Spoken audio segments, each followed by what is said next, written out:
Rande Somma is the author of the business book Leadershit. Yes, you heard me right. Replace the P in leadership with a T. Leadershit.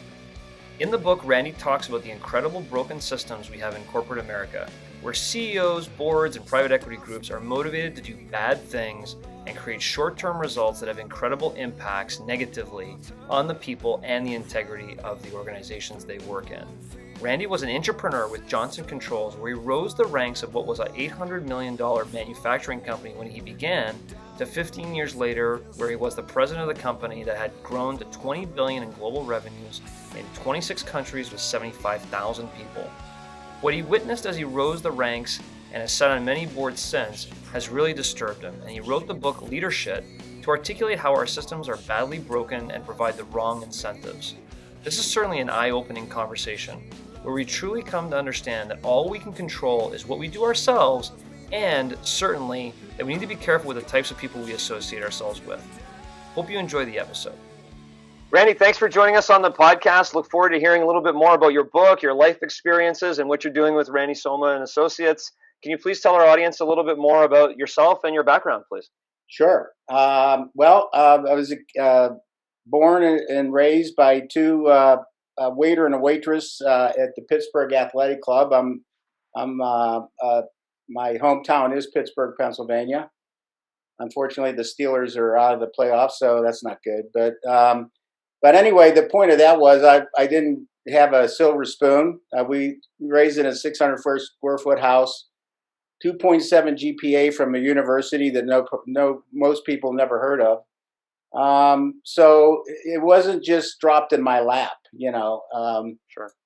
So I got to work, got through college. The irony of all ironies, as you saw, I made it through Robert Morris University, and then just in 2015, I was invited back as the commencement speaker. So the point of all that is, you can start off maybe with a little steeper hill to climb than some other people, for whatever reason, but you just kick it into different gears and work harder and get through it. And when you make mistakes, you hold yourself accountable and you learn from it and you keep going.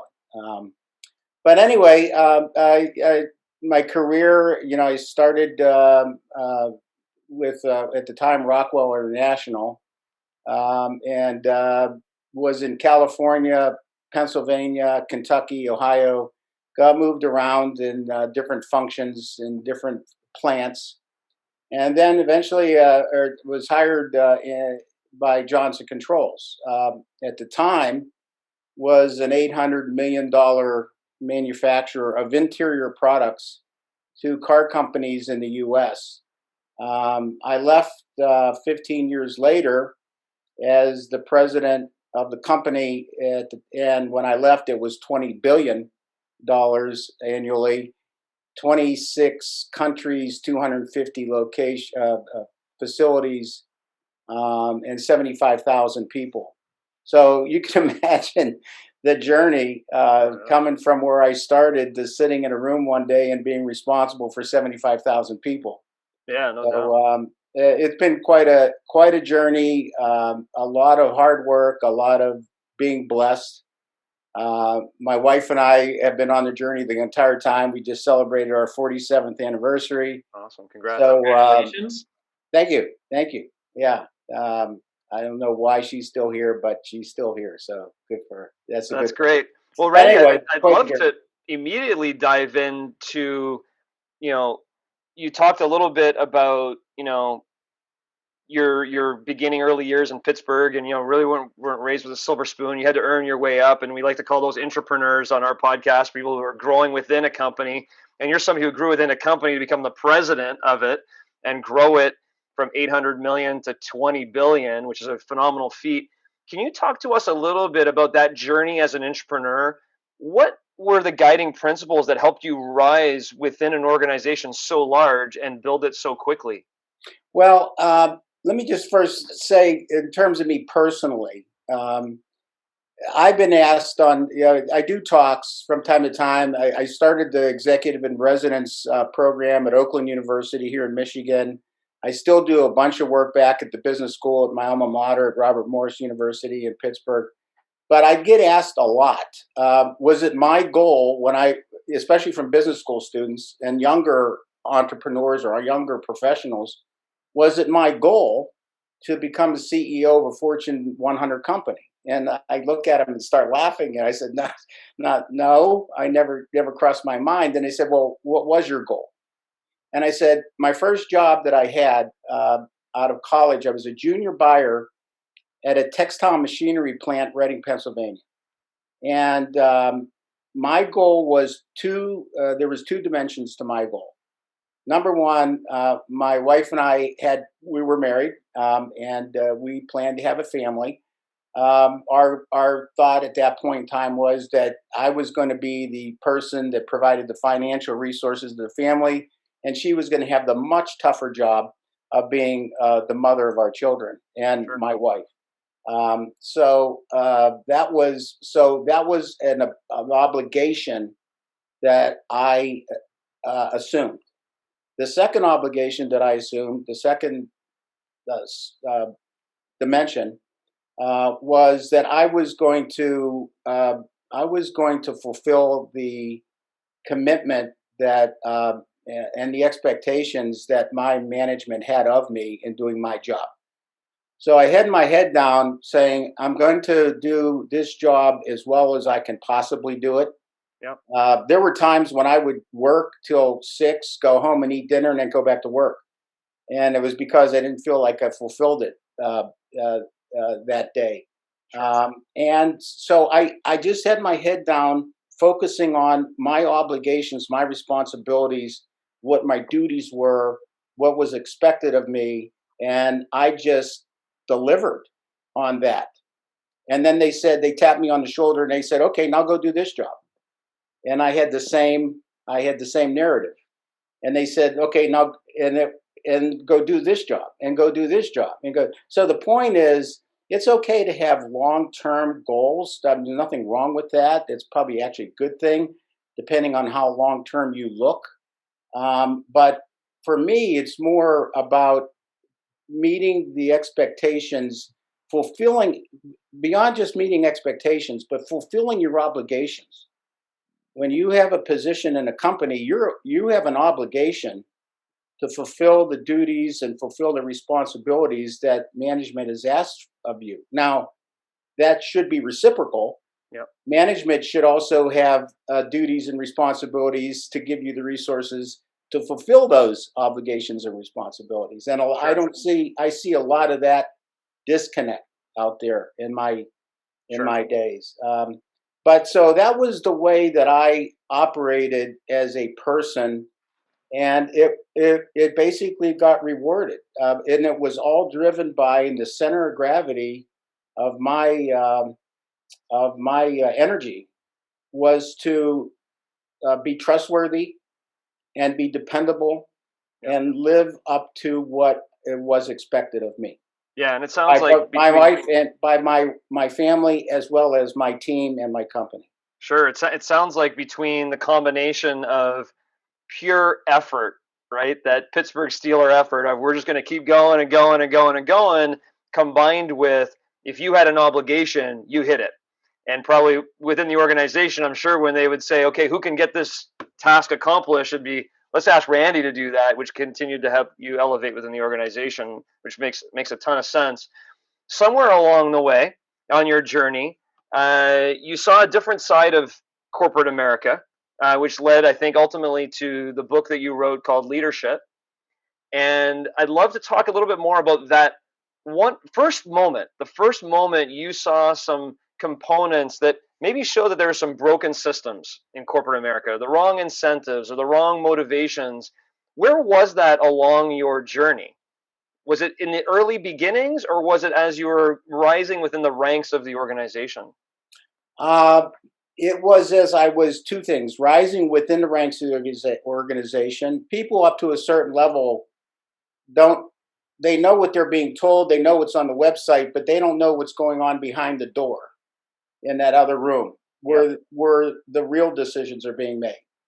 Either consistent or inconsistent with what they're being told. Yeah. So it was more that, but so at some level, what I noticed, even since the book was written, I've gotten a ton of feedback, is what those individuals notice is they're being told one thing in terms of what our culture is, what we believe in, what our values are, and they see oftentimes decisions made that are in direct conflict with that. So they're confused. Yeah. Okay, they just don't know what's going on here. Is it this? Is it that? Um, as I rose up in the company, but as I saw some of it in Johnson Controls, but I actually saw it when it really hit me the first time in Johnson Controls, when I was started to wonder. I was the only a supplier executive that sat concurrently on General Motors, Chrysler, and Ford. Each had their own what they called supplier advisory council, and they populated their individual councils with executives from suppliers, and they picked whoever they picked. I was just coincidentally concurrently on all three, and that's important to note because uh, that's when I first started to think things were systemic, not just a one-off. And the reason is, in all three of those cases, those councils were put in place, and the idea was the GM Ford or Chrysler said to the suppliers, "Hey, tell us some ideas you have that if we accept those ideas and implement them, well, you win, we win, and the consumer wins." Well, we all took that to heart and went out and worked hard and developed all these ideas, brought them in, and over and over and over again, they were never implemented. Mm. They were never implemented. Now, if I would have just been on the GM council, I would have thought, boy, GM, what the heck's going on here, right? Yeah. But I was seeing the same thing at Ford, and I was seeing the same thing at Chrysler. And so that's when I'm thinking, wait a minute, it, this might be systemic. This whole notion of let's say the right thing, but let's not do it. Yeah. And why? Because there's no incentive to do it. It's a great idea. Just like a value system in your business, integrity is usually number one. That's a great idea, but it's harder and harder to find companies that live by it, walk that talk. So I started, and then after I left Johnson Controls, I started a consulting business, and then got on a bunch of boards. I just somehow just I was chairman of a board, vice chairman of a board, on a couple other boards, really big ones, not so big ones, profit, nonprofit. So a whole array of different kinds of boards, and I and they were not all in the auto industry. They weren't all $1 million businesses, but I saw two things that were common across all of it. Number one, when they published in their website, and as they probably promoted to their workforce, they talked about here's our mission statement, here's our values. In essence, not just what we believe we should do, but what we sign up we won't do. Sure. Okay, and so there's our mission statement, and here's our values. Essentially, sets up the profile of what our culture is going to be, what's acceptable, what's unacceptable, not just what we're going to do, but how we're going to do it. How legitimate are we going to be? Because there's more than one way to get there, right? Sure. But there's only one legit way to get there. So, so I would see in every one of these circumstances, all the right things were said, right? Yeah. And in the boardroom, if only out of convenience would it be complied with. If it was required to violate any of that to hit the numbers, it was violated. Yeah. And so that's when I saw it, and I'm seeing it. It was common across all of these boards. And I was released from two boards because I kept raising my hand and saying, "What are we doing here?" And they say, "Okay, see ya."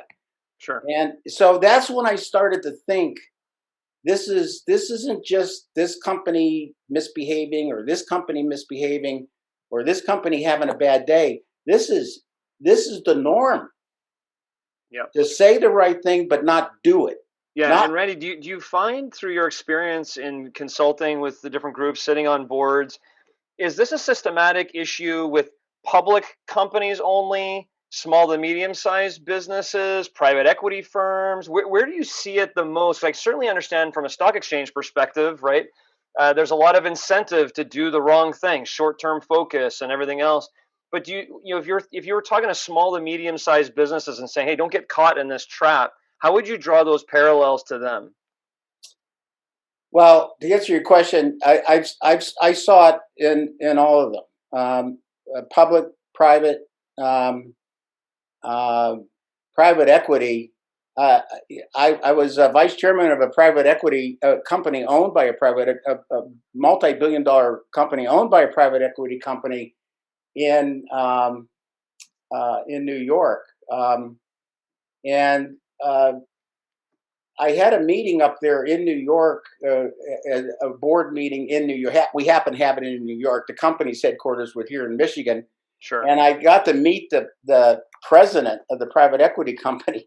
And I said to him, just experiencing how they operate and what they say versus what they do, and what their values they say their values are versus what they obviously are instead.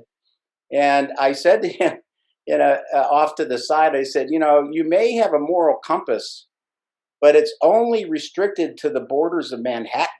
Yeah. Because in my world, this ain't right. Yeah. Well, long story short, I wasn't on that board very much longer. Yeah. Randy, I'm curious in your experience with the companies that you've worked with. I struggle to have to believe that values is always in competition with profit. That there are companies that if they follow values, profits come. And it's a bit of a false choice, I feel, to go, if you follow values, you're not going to be as profitable. Can you speak to that balance, and how do you get both of them to be high in balance? Well, look, that's a great question. And look, if we had our standards in the right place, there would be nothing wrong. Let me just say this: uh, following your values, walking the talk, because they all talk the talk, they all know what to say, but walking the talk and hitting your conventional metrics, objectives are not mutually exclusive. In fact, integrity has value. In the book, I don't know if you had a chance to leaf through it, but I only put a few charts in there.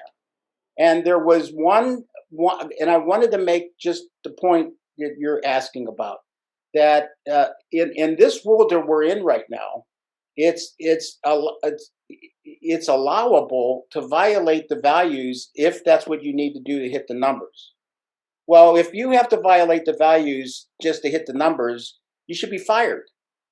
You're not good enough to have that job. But that's our standard today. Hit the numbers. And how you hit the numbers? Just hit the numbers. Okay? But we did I wanted to do a survey I wanted to know what people felt like working at Johnson Controls. And out of the 75,000 people we had, about 40,000 or so were in North America. And I wanted a third party company to do a survey to just hear how they felt about working for us. And one of the many questions they asked was, do you believe in and trust the leader?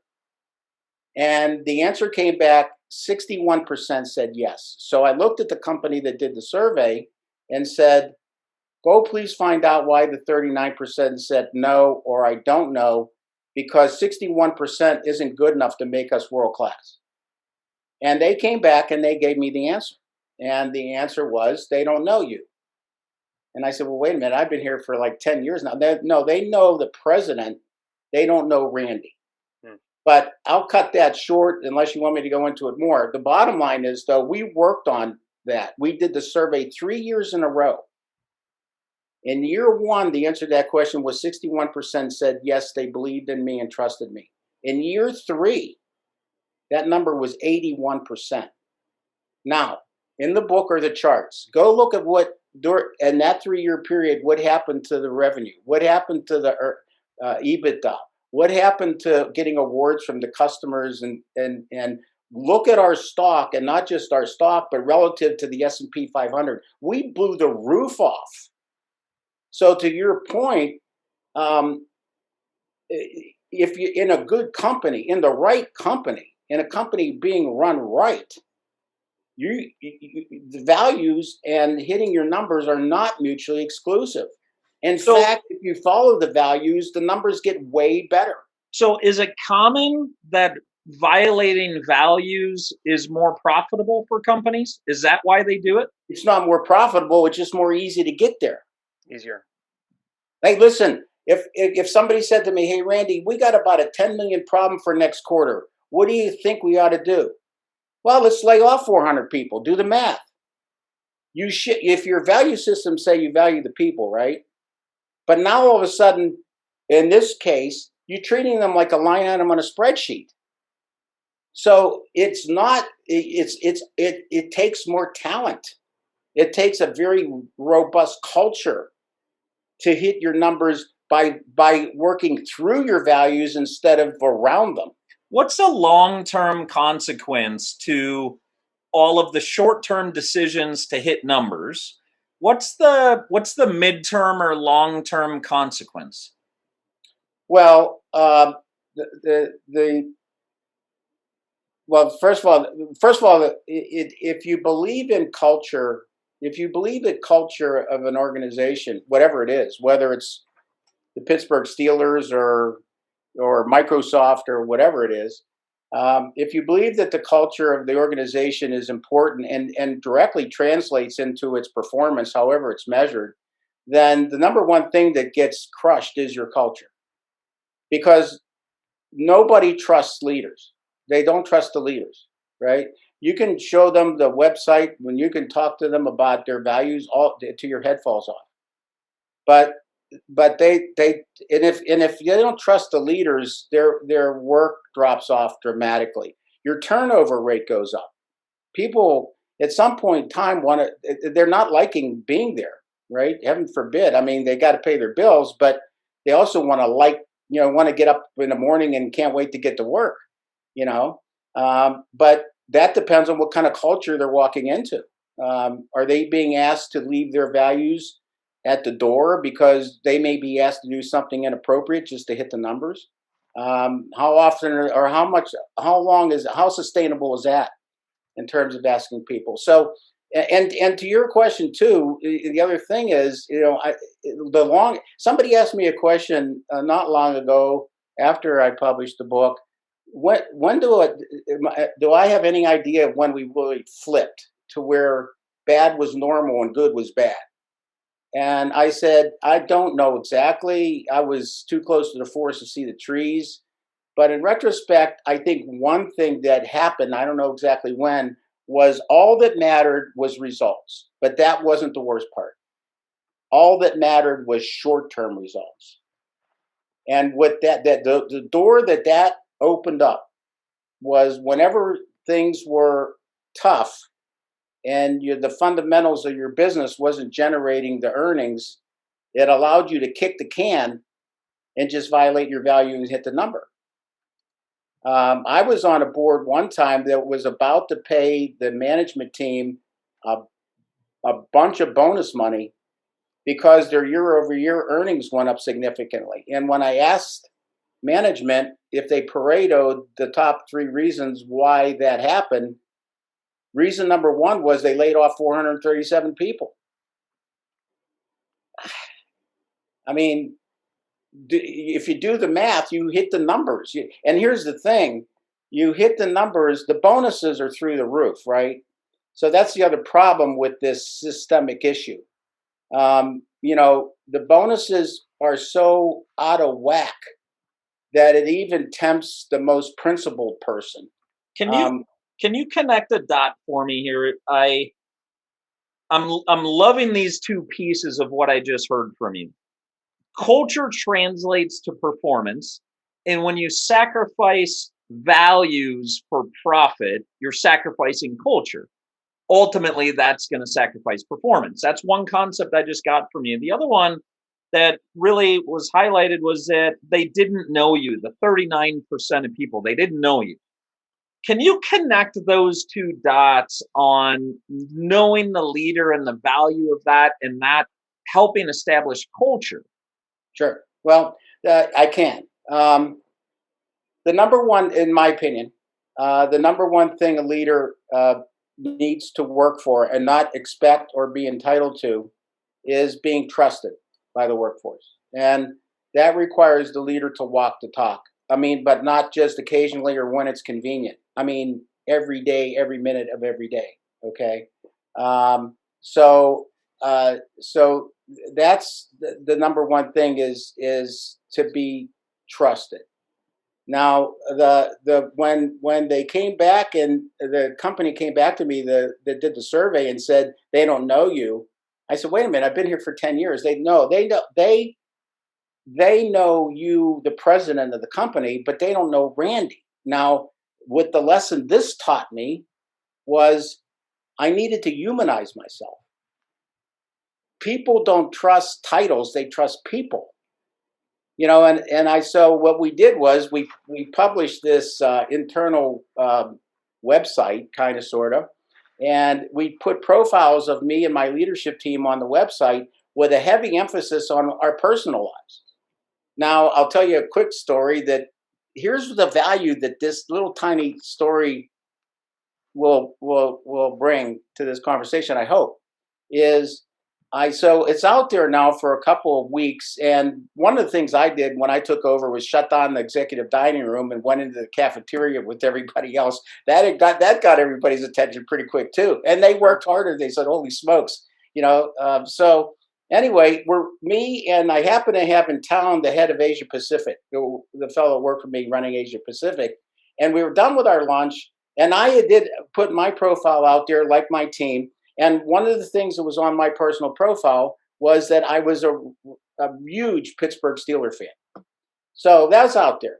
So now me and Mike are we're done with our lunch. We're throwing our stuff away. And as I'm throwing my stuff into the trash, two people come and tug on my shirt and tell me about relatives or friends of theirs that are Pittsburgh Steelers fans. Now, as we're walking away, Mike says to me, as you can imagine, boy, all of a sudden, since that website went out, we sure got a lot of Pittsburgh Steelers fans. And I said, but wait, Mike, hold on. I know why you're saying that, but hold on, Mike. There's 1,800 people on this campus in Plymouth, Michigan. I don't know them. They don't know me. They would have never had the nerve to come up and approach me and talk to me as Rande Somma, the president. Yeah. But as Rande Somma, the human, and the Pittsburgh Steelers fan, they were quite comfortable. And I said, you don't think they're not going to work a little harder today because we have that kind of a connection than the connection that's generated by the org chart? Sure. So I hope that answered your question. But that we did a lot of that. And, our culture got to the point where, the whole became greater than the sum of the parts. Because the minute that people see and it's proven to them that they can trust the leaders, their effort skyrockets. Yep. So, Rande, coming back to the book, Leadership, one of the things that I loved was the definition that I believe you created, I have to assume, of leadership. And the definition as a noun is the position or function of an overpaid person who has been unjustly granted authority without truly earning it, misdirection of a group by a person who lacks industry insight or skill, who is lazy or greedy, inability to lead, so on and so forth, self-promoting, untrustworthy. And when you talk about some of the things you're talking about, a lot of times in companies, specifically happens as you referred to in private equity, where a private equity firm will buy a company. That company's been living by a certain set of values and culture for a period of time. And the next thing you know, somebody who unjustly didn't deserve this is put in as the person who's going to run that company, and the cultures change overnight. Next thing you know, no one trusts the leadership, relationships start falling apart. And to your point, when companies fail, the common denominator is leadership. And so I personally had that experience myself in one of the companies I had grown. And that's why I asked that question earlier, but is it just, is it only stock exchange type related companies, or does this relate to private equity or small and medium sized businesses?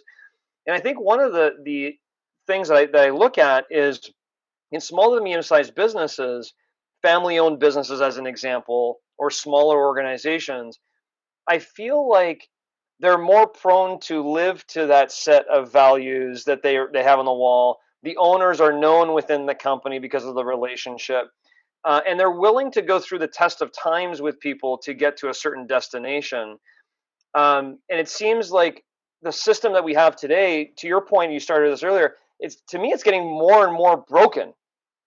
What you keep hearing on the news and the growth of private equity, and certainly if you're a small business owner and you want to sell your business, what are your options? Most of it's private equity, and so how does this get fixed? Where do we go with this? Well, now you're hitting not that. I was.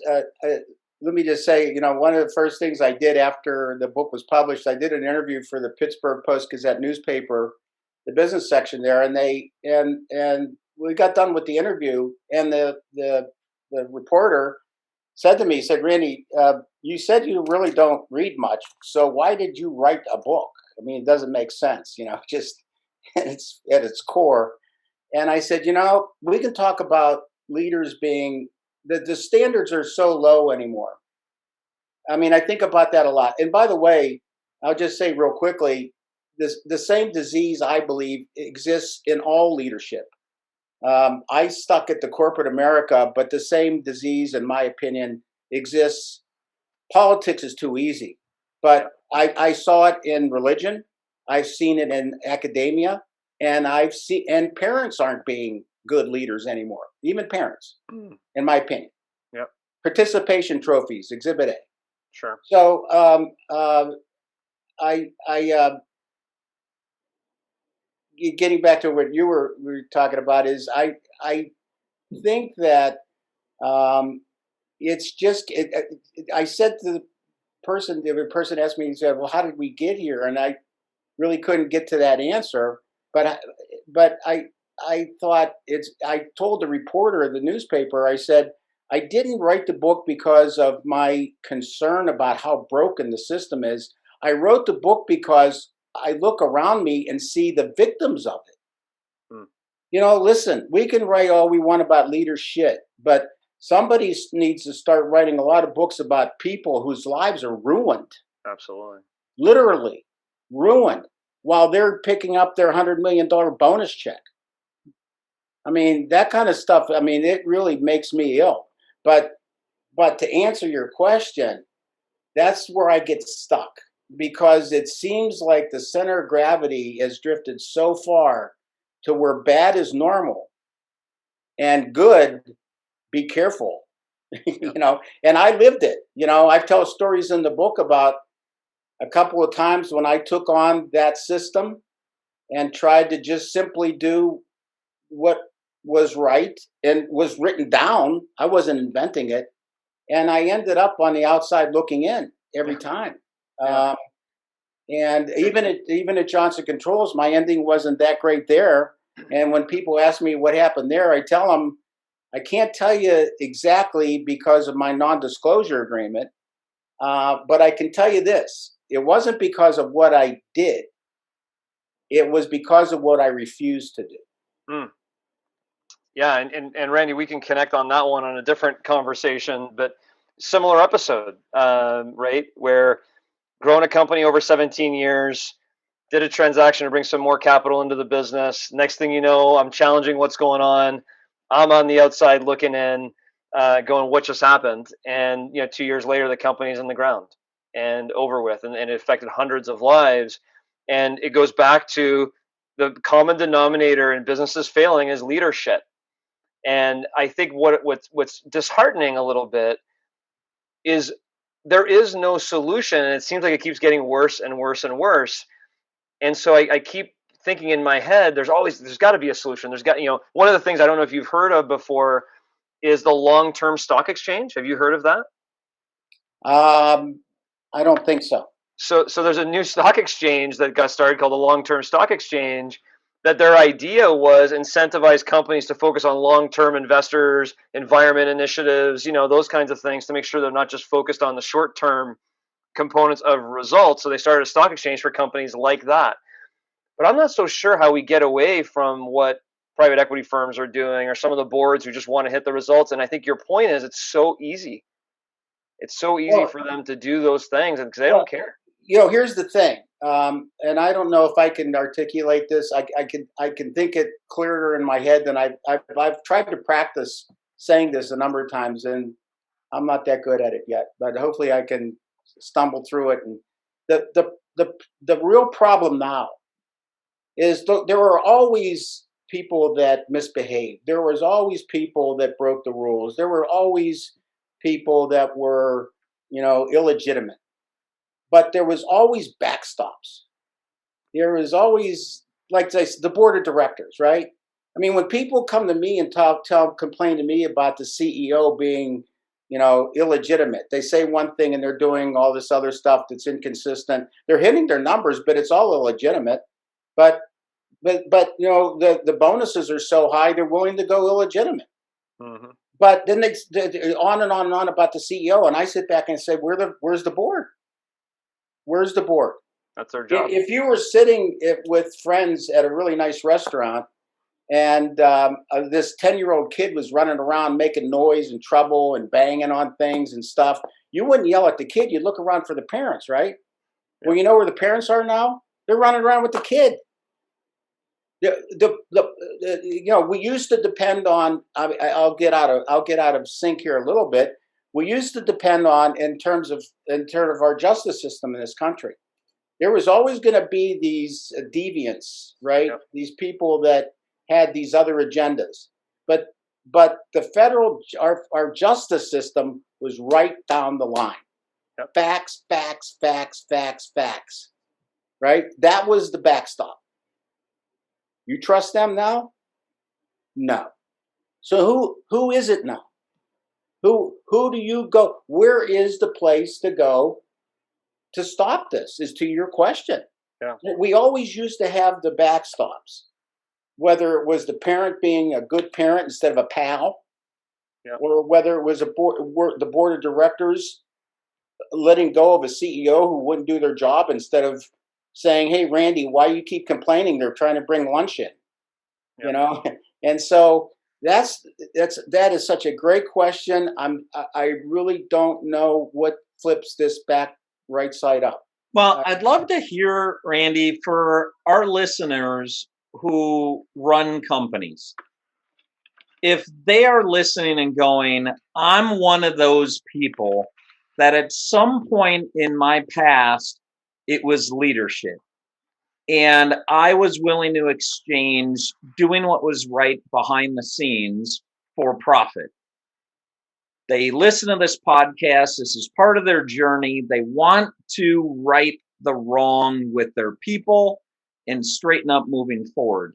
If you're speaking to that audience right now, what message is it that you want them to hear, and what should they do next?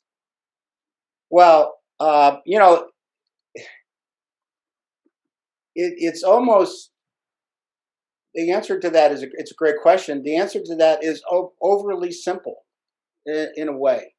It's here is our, you look at them, and one of the things that I did a lot more of, to try to get people to get traction under the fact of how we were going to behave, and that meant we were going to walk the talk. When you tell people you're going to walk the talk, they go, they're shaking their head yes, and inside they're going, yeah, right. Yeah, and they go, let's see. Yeah. Well, you have to prove it. It's exactly what you have to do, right? And by the way, let me repeat, having everything go through integrity and going through your value system does not mean that you're going to go bankrupt. They are not mutually exclusive. I mean, the thing that drives me crazy, I'm not trying to sell any books, but look in the book and look at the charts and what happened to our earnings and everything else that was conventional metrics when 81% of the people said they trusted leadership. And why did they trust leadership? Because we walked the talk.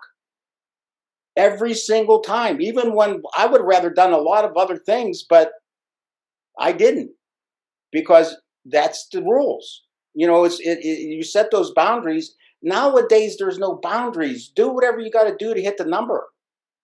You say people, your number. Are people your number one asset? It's on every website you look at. Yeah. In 9 out of 10 companies, they're line items on a spreadsheet. So, back to your question, what I would do, number one, we did a lot of communicating. I mean, in different venues. With that many people, it's really hard to talk to everybody.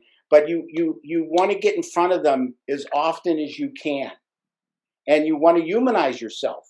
Okay, a lot of leaders don't humanize themselves because they're insecure, right? How, Yeah, Randy? So a listener says, got it. Randy says, humanize yourself. And they're like, right. okay, I'm a human. What are they doing? So you go, humanize yourself. For those leaders who have made the bad exchange in the past and they just heard you say, humanize yourself. Okay, what do I do tomorrow differently? Well, in our case, and I'm just one example, is we did spend a lot of time through various communication venues getting people to know us as humans. Talk As more about people. that. What does that mean? What did they come to learn about you? Well, they learned that I was not. I had humility. Here's the number one thing they learn about me is I care about them. Mm. That's the number one thing. People, when they're not in that kind of a situation, I use the Wizard of Oz as an example, right? The little gray-haired guy in the Wizard of Oz. In the end, we found out he was so motivating and so inspiring, he even made the lion cry, right? But he was so insecure that he was able to do that. He dehumanized himself, got behind that screen, and motivated through fear. Fear is the trump card, right? When all else fails, fear will motivate people. It will minimize what your output will be, and it will not be sustainable, but you'll get it for a while, until they leave. But the number one thing that they get when you humanize yourself and you get in front of them as much as possible, and you have to be sincere. I mean, you just have to mean it. And because and again, I'm going to say, that sounds overly simplified, but everybody says it, but you gotta mean it. And then you have to keep finding opportunities to prove it over and over again. Only over time is that going to get traction. So And so, somebody listening who says, okay, heard you say you really cared about them. By the way, that hit me. That was like, ooh, that's important. What about somebody who's listening and goes, I'm not sure I care about everybody in my business. How do you groom caring about people who they don't really know you? You don't really know them. You work together. You've been working together, in your case, for 10 years. It's a little bit awkward to say, hey, I'm Randy. Let me tell you a little bit about myself when you've been working together for 10 years. And Rich, How are do you referring to being like your true authentic self? In other words, if I am in this business to just make money and I really don't care, how do I go fake it and do it? Like, is that what you're referring to? No, I want to know, how do you groom caring in his experience? So if I go, yeah, I was in it to make money. I get the caring part. I just haven't gotten there to really deeply care about my people. But I want to. How do you groom that caring? How does a leader self-manage to get to the place where they do deeply care? boy, that's a great question. Um, um,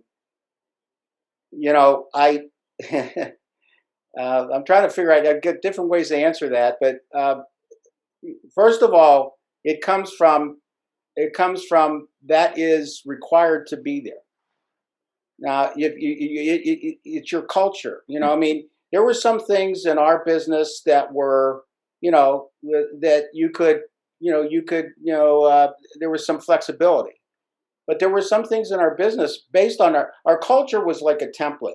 This is what we are. This is how we behave. This is what we care about. This is what's okay. This is what isn't okay. and you set up all these parameters, which in effect is the template of your culture. And you plug people into that template that fit that definition. So in your case, say I have somebody who doesn't believe in the fact that, I had a guy one time and I said, look, we learned that people work way harder and are far more productive when they know the leader, and they learn over time that the leader isn't just in it to make money for the leader, but the leader's in it for them to be successful. We spent a ton of money on training and development so that they could get promoted one day. And it's not like walking up and down the halls and shake their hand and say, "Hey, I like you," see ya. I mean, you have to put things in place that demonstrate that, right? And that was one thing that demonstrated. We could have taken all that money for training and development, and we did it because we felt we had a responsibility to help them move forward in the organization and grow in the organization. But we had to invest in them to do that instead of dropping it to the bottom line and getting a bigger bonus. Yeah, you said it's required. You said it's required to be there. Is it fair to say, Randy, if you don't genuinely care about the people in your business, you may want to reconsider being a leader in that business? May not be right for you. It's not even a question. You're absolutely right. Stop leading people if you don't care about them. You're be not honest. You're Do not something even else. You're not even leading them. You're using them. They're pawns in your game. I mean, you're not leading them. You're using them to acquire the things that will benefit you. And whether they're happy or not, whether they have opportunity. Here's the thing. Your ceiling of performance, you still may be in business and you still may be doing okay, however you define okay to be. But until you can create that kind of a culture, your ceiling is minimal. I mean, you might not go chapter. I'm not saying all those companies will go chapter 11, but there'll be a shadow of what they could be. I went out after Johnson Controls and tried to consult with people to try to help them build that kind of a business model and that kind of a culture. And you know what? They didn't really want to work that hard at that. The standards are so low now as to what's required of them. It's not necessary. Yeah. It's not necessary to keep their job and to make their money. It's become the norm. And so a lot of times, and I did, I mean, I said, well, look at our numbers, look where our numbers went. And they went, yeah, but I only have to hit these numbers, But how you hit those numbers matter? Does leadership look at how you hit those numbers, or you just hit the numbers? And by the way, I was talking to a fellow, you can cut me off now if I'm going too far, but when I did the quarterly calls with Wall Street every quarter, and there was one fellow at Bank of America that was following our stock, and I got to be good friends with him after I left Johnson Controls, and then he left Bank of America. And I said to him, I said, every quarter you ask me this, you all ask the same questions, basically. Number one, did you hit the quarter? Yeah, we already did a press release. We hit the quarter. Are you going to hit the full year projection, whatever was left of the year? Yes, we are going to do that. That was basically the end of the conversation. I said to him, why didn't you ask me this question? Are you going to hit this full year projection and make the appropriate investments in hitting your 5-year strategic plan? Not or, and. And they didn't ask that question. He said, 5 years from now is not on a scorecard. Yeah. And most of the time, the CEO answering that question isn't there 5 years from now as well. and exactly right. He's in Tahiti drinking margaritas. That's right. You know what? It's interesting because, in the past, Rich, you and I have had a lot of experiences creating like sales rep compensation plans, right? Yeah. And the benefit of creating a sales rep compensation plan is when you realize you put the carrot on the wrong thing, you can change it the next year potentially a little bit, right? So if the carrot's on how much revenue you bring in, but the revenue's all at a bad margin, you go, oh, that's wrong. I got to fix this. I think part of the issue that we're having, which I think is for a whole other conversation, is still the how do we solve it? There's too much incentive to do the wrong thing, have a short-term result bump, leave, get hired by the other firm who then now wants to pay you a ton of dough to come in and signing bonus and this and that and the other thing, right? To come in and do the same thing for them. That's good, and so I think there's the problem that we have highlighted in this book, Leadership. I don't know if anybody has a solution for it, but I'm curious to continue to investigate that and ensure that at least our audience of small business and medium-sized business entrepreneurs and intrapreneurs don't get caught with it. I'm thinking in my head right now of a decision I had with one of my partners today of something that we were thinking about doing. And now that I'm thinking about this conversation, I'm like, wait a minute, this is what we say our values are. Maybe that's not the right decision. Maybe we shouldn't make that move. Maybe we should, let's go for the long-term play on this one instead of the short-term. Let's make sure we hit our quarter numbers perspective. And hopefully entrepreneurs listening to this can do the same thing. Stop thinking short-term for your business. Think long-term, at least for the small, medium-sized business entrepreneurs who aren't really, incented by the stock market next week and what happens. They should be looking long-term, to your point, Randy, on the 5-year plan. So I think that's done. Let's do lunch. Okay. Yeah. Randy, where does that come from, that saying? In your book, you say a lot. That's done. Let's do lunch. Where does that come from? It comes from, look, to do it right requires a lot more talent. It requires a lot more character to do it right. Or, like I said, you're sitting there, you sit in a room and say, hey, we've got about a $10 million problem for it to hit next quarter's earnings.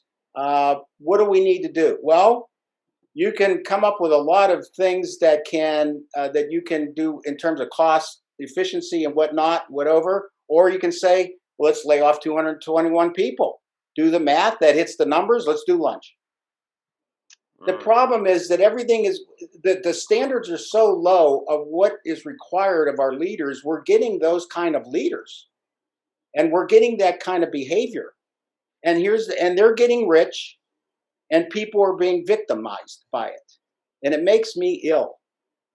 Yeah, well, Randy, we really appreciate your time today. This was a fantastic conversation about really the broken systems, as you clearly say in your book. And I wish any of us had solutions for the wrong incentives and how we can start guiding businesses in the right way. And I guess the only thing we can control is what we control.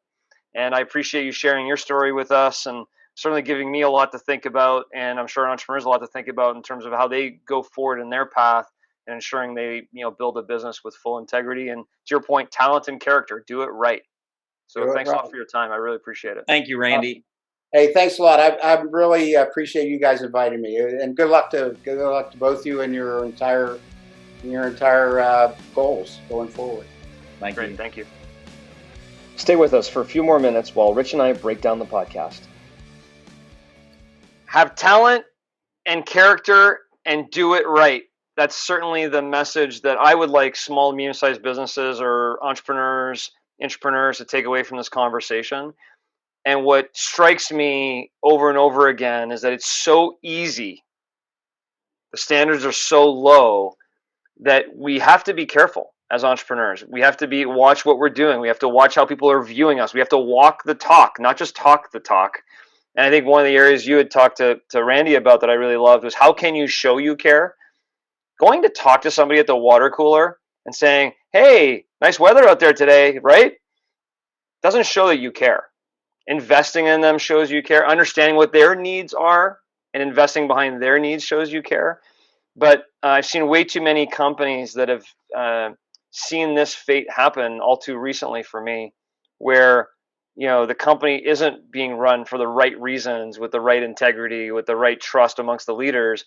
And I do concur that companies fail mostly based on that common denominator of leadership. I don't propose I have the answer. I do propose I have an answer. And an answer is, I think it's simple. I think it's right in front of us. I took a note on a few things I was thinking as I was processing. Think global, act local. control what you can and influence the rest. There's only one answer. Any one individual listening to this podcast, John, you and I, the only thing we can impact are the things within our local world. Of course, when you think about how's a system going to change, and it is systemic, and that is problematic. And you go, okay, what do we do about that? What do we do about that? The whole systemic problem? I have no idea. But what do we do tomorrow? What we do tomorrow is we lead tomorrow with values, with integrity. This is a reminder to us and our listeners to follow through on what our values are, personally and professionally. The things that are posted on the wall, we need to be the people in the meeting room, like Randy was in his career, who say, whoa, wait a minute. Aren't we supposed to be following that instead of this chart that says that we have to make profit? Doesn't this move violate that? Shouldn't we be doing that? Those are the people we need to be. And it's the only opportunity we have to make any impact, is control what we can and influence the rest. I love that, Rich. Very well said. I mean, you're 100% right. We can't change a whole system. We can't change government and politics. Maybe over time, a group of people can, a very large group, like millions of us. It's overwhelming, and we're not the guys to do it, right? Yeah, no, exactly right. But controlling what you can control and not putting yourself in a position where you're going to be either a victim of a situation like this and or putting your team in a position where they're going to become a victim of this situation, which I had an experience of. Controlling that as best you can, protecting what you build. If there's anything I would say in this, if you're an entrepreneur, is protect what you build. If you protect what you build with your values, then you don't have to worry about what the system is doing and what everybody else is doing. You can worry about what you're building. But if you don't protect what you're doing, now you're looking at a whole different universe, and you're not going to be able to control the uncontrollables. And specifically protect what you built in the way of culture. Protecting what you built doesn't mean you have to maximize at every opportunity, quarter over quarter, year over year profits. That's not protecting what you built. Protecting what you built is protecting culture, because that's the investment that's ultimately going to pay off. I don't know too many people. I mean, I don't know, maybe venture capitalists. I'm speaking out of my league. You know more about that stuff than I do. But I don't know a lot of people that are in the business for 3 months, 6 months, 12 months. Like, we're in businesses we care about, and we're in it for our life's work. Yeah. And the culture is going to matter. And if it didn't matter today on a decision we made, it will eventually. Now, there's a chapter in his book. We didn't get a chance to ask him about it, but I love just the title of the chapter. Chapter 6, all hail short-term results, lighting the fuse on inevitable consequences. Yep. And I think of culture when I think of that. Yeah, very well said.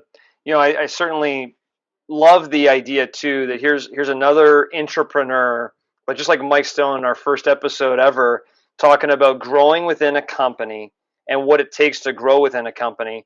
I think the downside of his growth within a public company of his size, he saw some other sides that he didn't like to see, but ultimately the effort and the delivery on obligations at every turn to grow within a company or build his division of his business.